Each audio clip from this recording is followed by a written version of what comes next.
General, there's still one unanswered question since the incident between Pakistan and India, and that is whether or not Pakistan downed an Indian jet, or in fact more than that.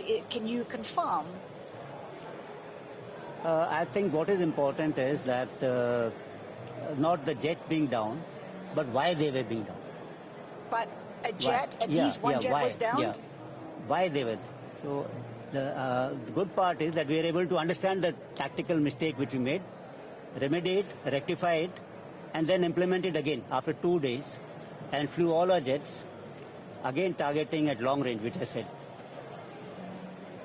Pakistan claims 6 Indian jets were downed. Is it correct in that estimate? Absolutely incorrect, and that is not information which I said is important. What is important is why they were down. That is more important for us. And what did we do after that? That's more important.